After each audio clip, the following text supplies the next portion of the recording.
Pedofili psikoloji ve psikiyatri camiasında aslında sapkınlıkların, hastalıkların içerisinde tanımlana gelmiş, yıllardır bu şekilde isimlendirilmiş bir durumu bizlere anlatıyor. Kişinin kendisinden yaşça çok küçük, ki bu çok küçüğü çocuk yaş olarak tanımlıyoruz, çocuk yaştaki bireylere karşı duyduğu cinsel istekler, arzular ve cinsel davranışlara kadar vardırması durumu ve bunu tekrarlaması durumunu aslında işaret ediyor. Halk arasında işte sübyancılık ya da sapkınlık gibi isimlerle de anılabiliyor.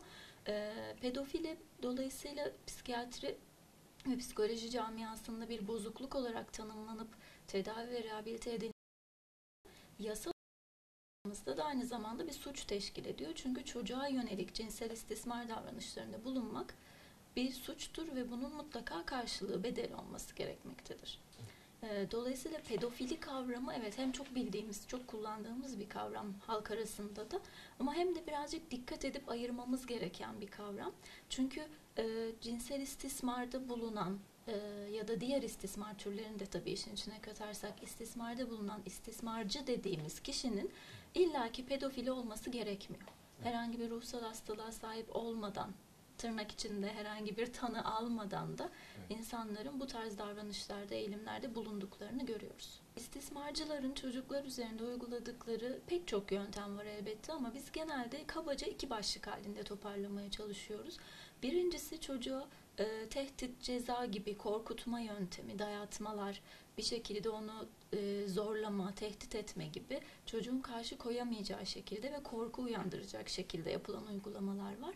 Bir de tam tersi ödül, teşvik, işte mutluluk vaat ederek, hediyeler alarak, işte şöyle iyiyiz, böyle güzeliz gibi çocuğu duygusal anlamda o eksik olduğu pozitif tarafı ona verdiğini göstermeye çalışıp çocuğu aslında hani sen benim için çok değerlisin, senin için de bir tek ben bunları yaparım, başka kimse yapamaz gibi diğer taraftan yönlendirmeye, kandırmaya çalışılıyor. Genelde bu ikisi en çok karşımıza çıkan yöntem ve bazen aynı vakada ikisinin birden olduğunu görebiliyoruz. Yani hem korkutup hem ödül verip çocuğun da kafasını iyice karıştıran ve hiçbir şekilde durumu anlatmasına, yardım istemesine müsaade etmeyen yöntemler oluyor. Bu konuyla ilgili çokça çalışmalar yapılıyor. Özellikle yurt dışı kaynaklı araştırmalar artık ülkemizde de yapılmaya başlandı. Ama doğrudan hani şu kişi şöyledir, yüzüne baktığınızda hemen bunu görün kadar net söyleyemiyoruz. Ama ona rağmen fark ettiğimiz tabii ki bazı özellikler var görünüşünde ya da daha çok davranışlarında, kişilik yapısında bunları fark edebiliyoruz. Gözlemlediğimiz şeylerden bir tanesi şu ki bu kişiler mümkün olduğunca halk arasında sessiz, sakin, içe kapanık, kendisini kolaylıkla ifade edemeyen ya da işte ağzı vardı dili yoktu, nasıl böyle bir şey yaptı hiç anlamadık gibi tanımlanan ve zararsız tırnak içinde görülen kişiler oluyorlar. Ve bu yapılarının altında da tabii bu psikolojik görüntüleri incelendiğinde pek çoğunun da kendi hikayelerinde istismar öyküleri olduğu ortaya çıkıyor. Bazen fiziksel, bazen cinsel istismar öyküleri, bazen şiddete maruz kaldıkları ortaya çıkıyor ve bunu uygulayabiliyorlar. Genelde özgüvenlerinin olmadığını, kendilerini toplum içerisinde yeterince gösteremediklerini, bir güç arayışında olduklarını ve bunu da ancak çocuklar üzerinden, kendilerinden yaşça çok küçük insanlar üzerinden yapabildiklerini görüyoruz. Duygulanımlarında biraz kısıtlılık, biraz küntülük görebiliyoruz. Yani böyle normal insanlar kadar sıklıkla duygu belirtileri gösteremeyebiliyorlar. Daha donuk, daha mat ifadeler dediğimiz şeyleri görebiliyoruz. Ama genelde uyum ve kamuflaj konusunda iyiler, toplum içerisinde iyi saklanıyorlar. Ve bu kişiye bakar bakmaz evet bu bir istismarcı diyemiyoruz. Biz aileleri ilk önce bilgilendirmekle başlıyoruz işe ve yaptığımız eğitimlerde de hep bunu söylüyoruz. Aileler ilk önce istismar ne demek? İstismarın belirtileri nedir? İstismar ortaya çıktığında ne yapmaları gerekir gibi mutlaka bilgi sahibi olmaları gerekiyor. Kısaca bahsedelim isterseniz. Biz şimdi cinsel istismardan ve pedofiliden bahsediyoruz ama istismarın başka türleri de var. Fiziksel, duygusal, ekonomik istismar ve ihmal dediğimiz türleri de var. Dolayısıyla istismarcı dediğimiz kişi aslında herkes olabiliyor. Yani anne baba da istismarcı olabiliyor. kendi çocuğuna yaptığı bir takım davranışlarıyla, dayatmalarıyla biz anne babaları da çoğu zaman istismar yaptıklarını onlara gösteriyoruz. Bakın bu yaptığınız istismardır diye.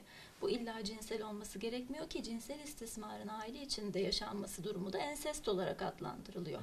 Ve toplumumuzda bu da çok yaygın. Dolayısıyla aslında ilk önce ailelere bu kavramları öğretmemiz gerekiyor. Yine bilmeleri gereken önemli şeylerden birisi de şu ki, istismarcı dediğimiz kişi %90'ın oranın üzerinde, %95 oranında neredeyse çocuğun bildiği, tanıdığı, güvendiği bir kişi oluyor. Yani aileler tehlikeyi dışarıda aramasınlar.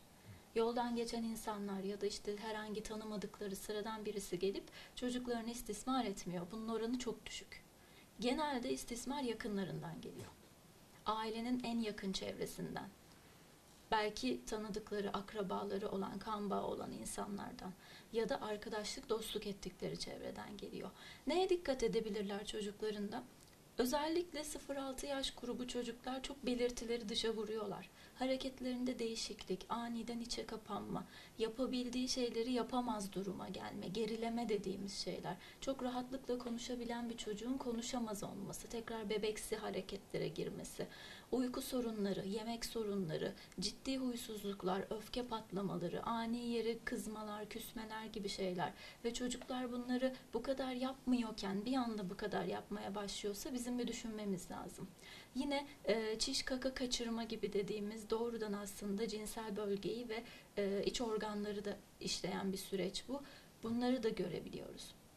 Yine sık kabuslar görme, herkesten korkma, çok sevdiği insanlardan bile kaçınmaya başlıyorsa, temas edilmesinden hiç hoşlanmaz hale geliyorsa, uzaklaşıyorsa hemen bir düşünmemiz gerekiyor ne olup bittiğini.